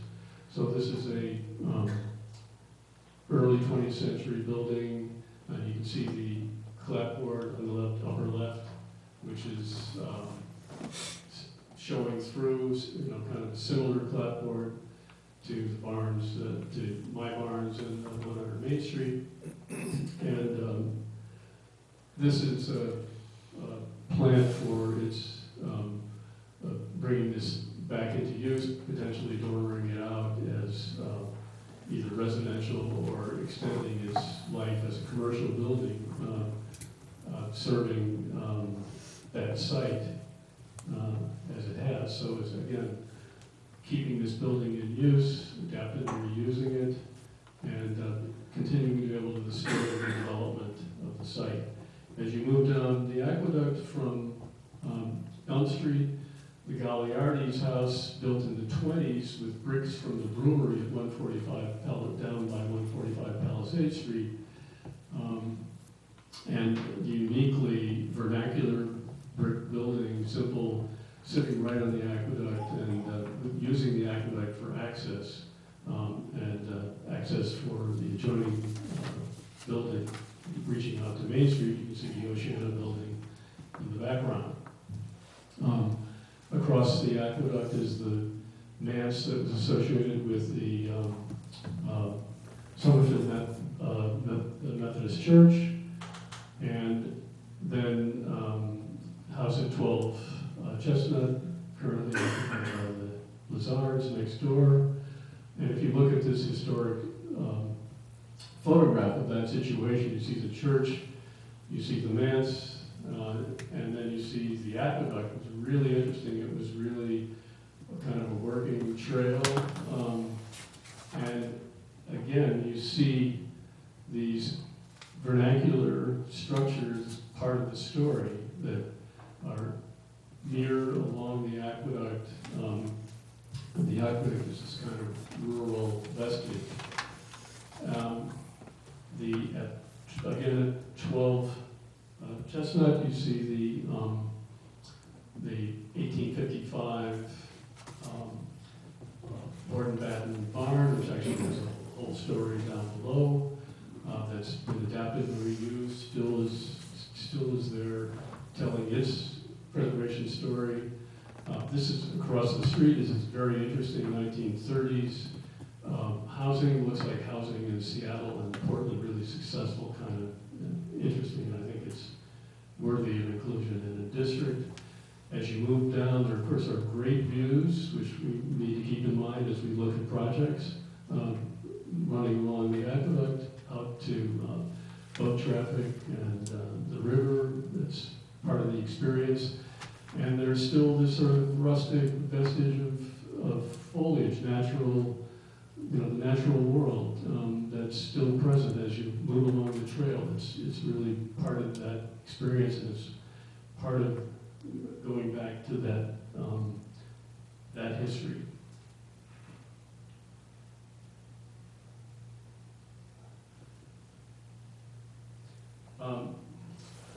Then further down, there actually are some other little structures that have, if you walk along the aqueduct, you can see other structures that have accumulated. But this one, the 19th century barn that is in use as for storage for the old Croton Aqueduct operations. pretty nice building. It's had stuff done to it, but it's still sturdy and standing there and really useful. And then the keeper's house, which is basically really a vernacular kind of Italianate working building, 1857. And further down from it, you can see the carriage house on Hatch Terrace, which is associated with the house behind, but fronts on the aqueduct, another vernacular building that's part of this collection along the aqueduct. So you can see that the old Croton Aqueduct, the more limited thing to potentially look at is an old Croton Aqueduct Historic District, which consists of the east side of Main Street and the properties between Broadway and the aqueduct over towards Broadway. This already would represent a fair amount of documentation, which we've started, which will be a kind of community effort, and I suspect this will be, certainly the intention is to make this the second historic district that you'll be looking at, and since you have the responsibility of designating historic districts and recommending them, this will be, there's an awful lot of documentation needs to be done, but this will be coming before you to look at, and I urge the inclusion, again, of these buildings that are hard-working buildings that represent the efforts and the lives of hardworking people like these guys, the brawling camp fighters who actually built the aqueduct, but also the people who inhabited and used the barns that I now live in, and the other outbuildings that I believe are a collection that's important to think about. And that includes the 100 Main Street barn, which I would argue would be best used, adapted, reused for some purpose that either residential or commercial, and that would be a better way to approach this development of this site. Certainly, I think there are still design concerns about the volume and massing of that proposal for the site, and I think there's the issue of the 10-foot buffer that had been adopted, which I believe is now needs to be brought into play in terms of the design. At least those people I've consulted with believe that's the case. And but again, I wanted to show you this in the context of this larger collection of structures, and presumably we'll be looking at this again in a broader way. Thanks very much.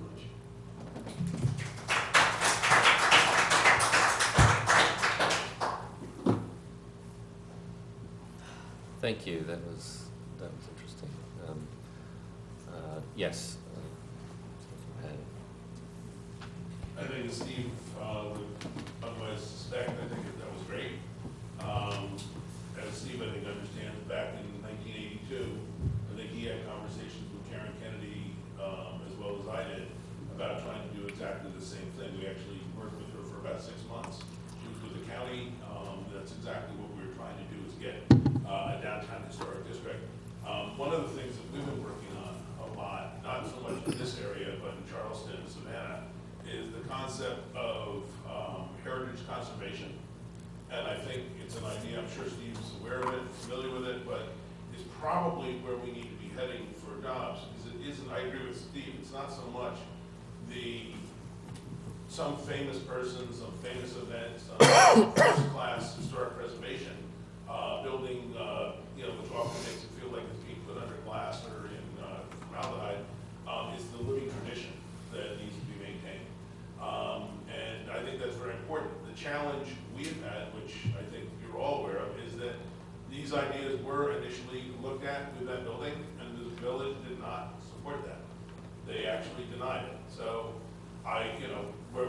we've gone through a very long process, and you've got a report from a consultant who has given their opinion about the historic significance of the existing garage. If that was the barn structure that was there from 1840s, I don't think there'd be any question about how cool it would be to try and find some way of preserving it. We have found no way of doing that that would meet the village's interest, the building department's interest, the New York State building code, and be economically viable. So what we've done is we've listened to this board, to the planning board, to the board of trustees, and we've come up with a scheme that actually does what this board asked us to do, which is create that same structure with a little flexibility to it, but pretty close to it, in that same location. And now we're confronted with an interesting conundrum, really, which is that with the time that this has taken, we've been before you now for 30 months. In that time period, the village has made changes to its code, and you know, I think this falls to Darius and the Board of Trustees. I don't believe it falls to this board to be making a determination about approval or denial of anything based on whether the 10-foot setback is being provided. This board also is not at this point being asked to approve an architectural design.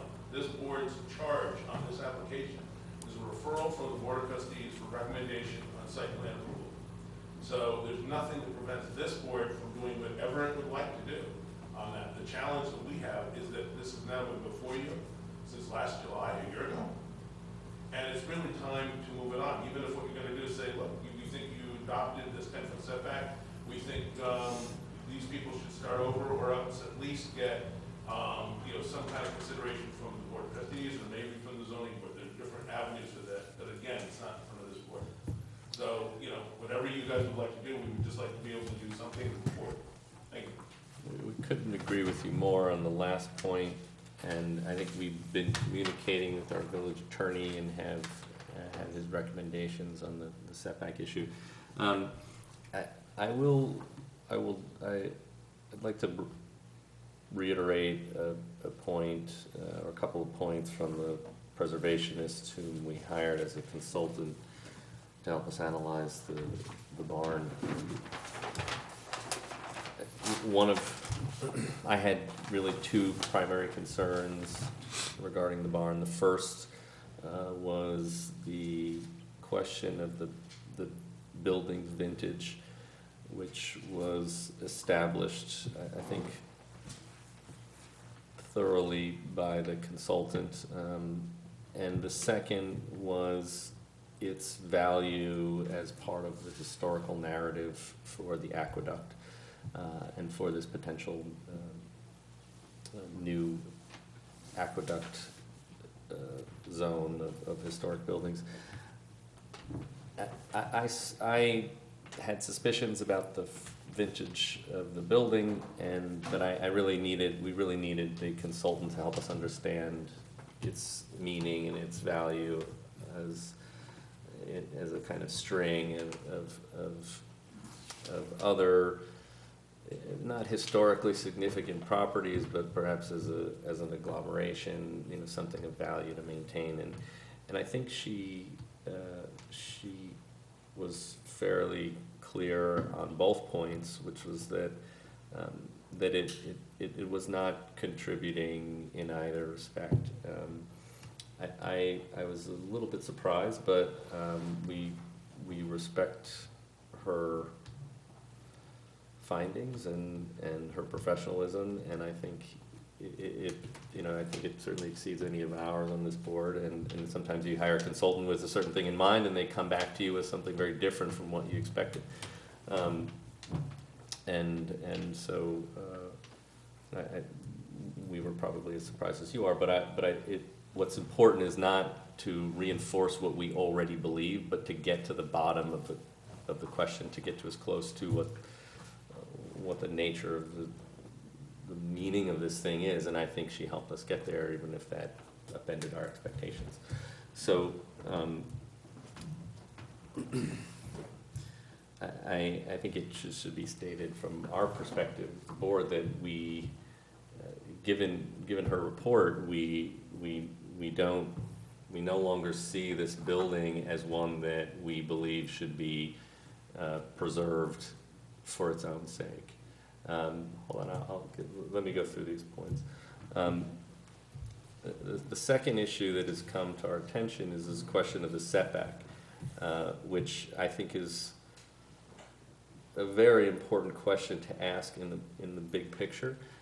However, there's no way for us to address that issue thoroughly without the input of the planning board or the zoning board and potentially the board of trustees. And so I believe that the applicant understands just how complicated and difficult it will be to continue with this particular version of the proposal if this needs to be addressed. And so I will leave that for further conversation, because I think tonight what we'd like to do is come to some kind of conclusion about our opinion of this project as it is designed right now, and we'll let these other issues play out as they come up.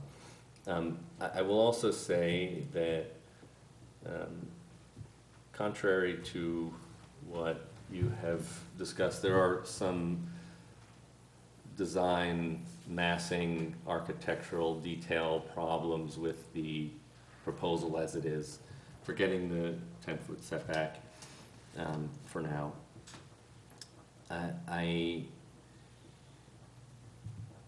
was primarily concerned about two issues. There were several issues, some of which were addressed, but two that I think have never been fully addressed. And I've come back to these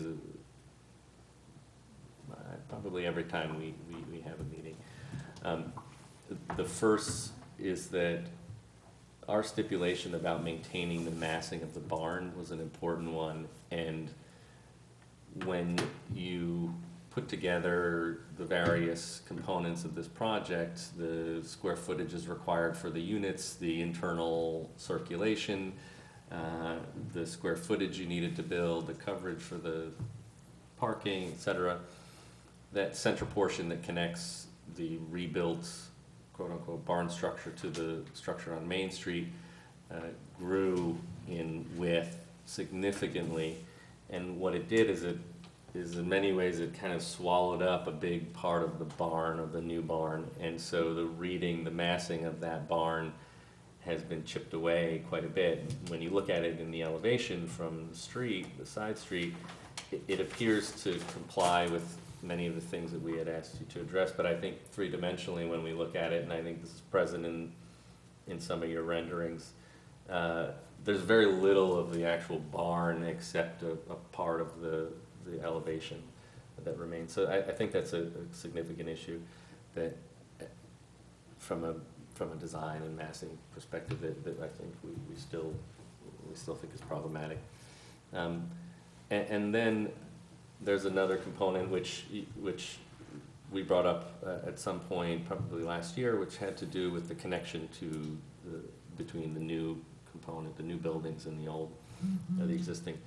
And at that point, there was a question about the buildings being one or being independent ones. And so I understand that you addressed that question by connecting them thoroughly, but I think that connection itself is problematic, and I don't think that we've ever seen a resolution that really addressed that in a good way. So so there are significant hurdles still, and so those will have to be addressed. So we'll make a recommendation to the Board of Trustees after tonight. And some of these other issues will have to get worked out as they go forward. Yeah, I agree with Michael, but in terms of what's been said about the report on the historical preservation, the only correction I would make is you stated that the application or the proposed application now maintains the barn in its current location, and it's not, it moves, it's relocated. So the issue, I don't know how it will, it moved. It's not encroaching anymore on the aquifer. Correct, but it's an issue of probably not for our purview, but it shifted. So in other words, if you keep the barn where it is, that's the buffer or the setback of the 10-foot setback might be grandfather, but it's not for us to, to discuss, but it's not exactly that. It keeps the same, in the same location. So, and other than that, we will write our opinion to the Board of Trustees. And then hopefully when the issue of the setback clears, we will review the application as appropriate. I mean, you bring up an interesting point, which is that if you, depending on where this arrives, if you are to maintain the current barn adaptively reused, as people have suggested, you can maintain that non-conforming setback. Something to consider, I think, something important to consider. I don't have anything to add.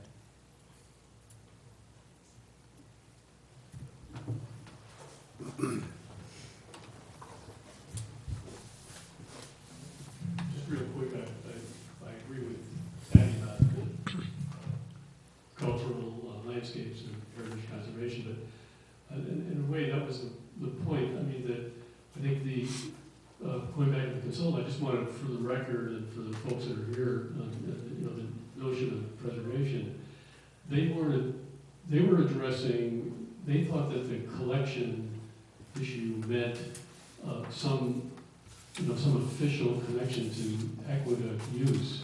My point, the point of my presentation is about a broader collection of structures that tell that story about the cultural heritage, cultural landscape, and that, the vernacular buildings part in that.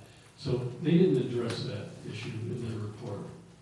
So I just want to make that clear. And the dating issue, they said that it was, they were, and I had a conversation confirming that with Cece, that she was, she was thinking about the official, this building wasn't officially used, but as you can see all along the aqueduct, there were these kind of rural vernacular structures, like the horseshoeing place or something else, that weren't officially aqueduct related. And so that was one point. And the dating, we sort of agree that by 1900 there was a building there. The mapping by 1908, the mapping on all the items in that Sanborn got slightly more precise. But so it's 1900 to 1908 is the vintage, and it's amalgamation of 3 barns that were there in that 1884 map. But so the point wasn't that 1840 would have made a big difference. It's still 117 years old. 50 years is the threshold, but it's not.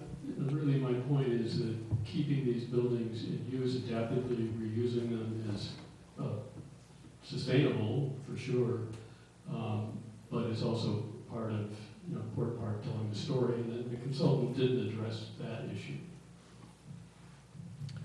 But she, did her job and dated did some dating work. I kind of think it needs to be corrected, but she didn't address that larger kind of context that I was talking about, that we, in the sort of preservation business, is, cultural landscape, cultural heritage. In rereading the findings at the end of her report, you're right, it's not addressed. However, I did spend some time with her both at the site and walking in the neighborhood and along the aqueduct, and I reiterated that point both in our meetings and in our phone calls and email correspondence about the nature of our concerns, and so I did bring that up several times, and I did talk to her about that. I think that I think that it was addressed to some degree, maybe not as thoroughly as you would have liked, but it was not by any means left out of our discussion of this. I also, I mean, the other component is that we went through with her, and I believe is part of the report, is this building was adaptively reused multiple times, and so the history of the Sanborn maps show a morphing structure from a bar building to a U shape to an L shape to its current bar shape. So I think there's further evidence of that, of the materials being sort of reused and adapted, and you know, some of the beams being taken off the roof and put into the floor joists, and some of the cladding being moved around. I think there were some examples of that she brought up. So the question as to whether or not this can be adaptively reused a fourth or fifth or sixth time, or whatever iteration we're at now, as all the previous ones were, you know, is a question of potential, and part of her report does include some notes about the unlikely candidacy of this building being adaptively reused. And so I was a bit surprised by her finding, but you know, we are continuing to rely on her, you know, in many ways.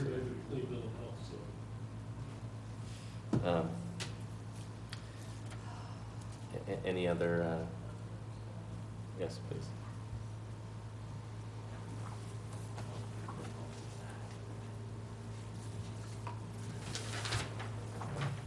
Good evening, Neil Whitehouse, 26 Ranch Terrace. I just want to say that there is a historic element to the village that we need to value and preserve, and that's Steve Tilley. You know, what he brings to us with all of this is just wonderful.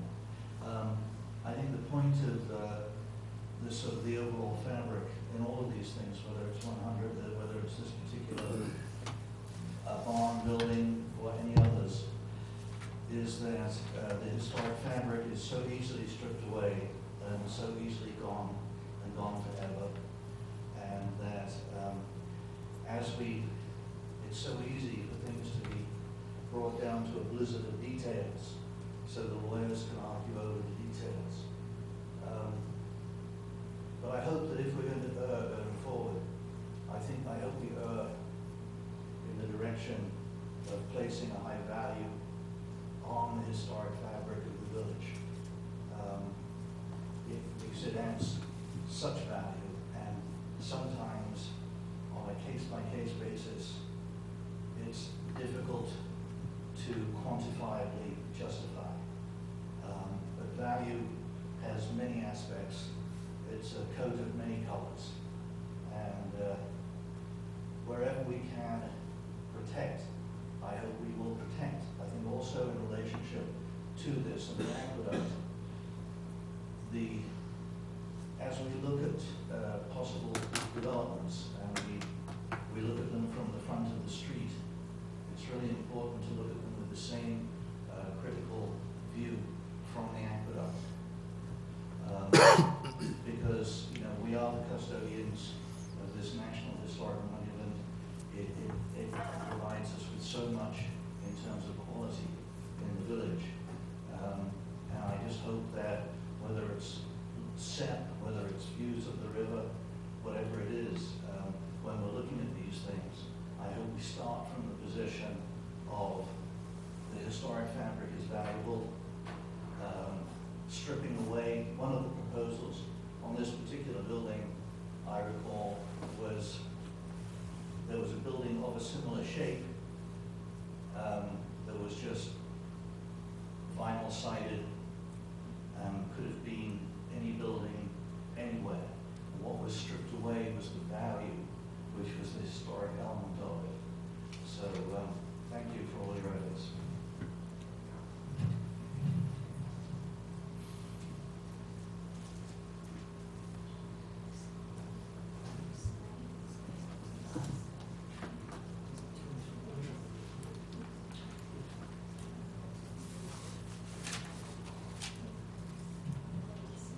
Larry Blizzard, 12 Chestnut Street. In a recent survey by the Journal News, they took a poll of what was the most favorite park in Westchester County. The winner was Croton Aqueduct in Dobbs Ferry. In a later survey, they did a sampling of what was the most favorite park in the southern Hudson Valley. First was Bear Mountain. Second was the old Croton Aqueduct in Dobbs Ferry. Mr. Greenwell, why do you think they would have that, they would be given that honor? I don't know. Mr. Rosencrantz, why would they be given that designation? Can you repeat the question, please? It was voted second most favorite park in the Hudson Valley. Why would they be given that? Can I review and who voted and how was the new conduct? I don't know. I don't know, so. Mr. Patino, why would it be given that designation? Why would people We vote? all love the aqueduct. The question of its value is not the question we're asking right now. It's the question of the value of the barn. And you cannot equate the two, and please make your point, because we are running low on time and patience. You're depending too much on consultants, experts. You're not going by the feelings of the people in this village. Going up in Dowsbury, 2 Ashford Avenue, 6668. Larry, Okay. sorry, we spend a long time discussing it, and it's because, and we take it extremely seriously, and we hear all the considerations of all the neighbors, including the applicant's interests and the historian and experts that we were hired independently from the applicants, paid by the applicant. So I think that we are taking all this effort to make the right decision because we care. More importantly, this is not your sounding board for dissatisfaction with the way things go. I mean, you. Oh, good. So I have to be satisfied with whatever you come up with. No, you don't. That's not a prerequisite. That's not a requirement of our board. And it's also not a requirement of our board to conform to the whims of some people in the community. And we balance the needs of the entire community. So. Well, I want to commend the village boards in Dobbs Ferry in relation to the development. They don't make new mistakes. Just make the same old ones over and over again. No motion to be made on this application. However, we will be submitting a recommendation to the Board of Trustees for their next hearing. Motion to, do we have any minutes tonight? No. Motion to adjourn tonight's meeting. Second. Unanimous.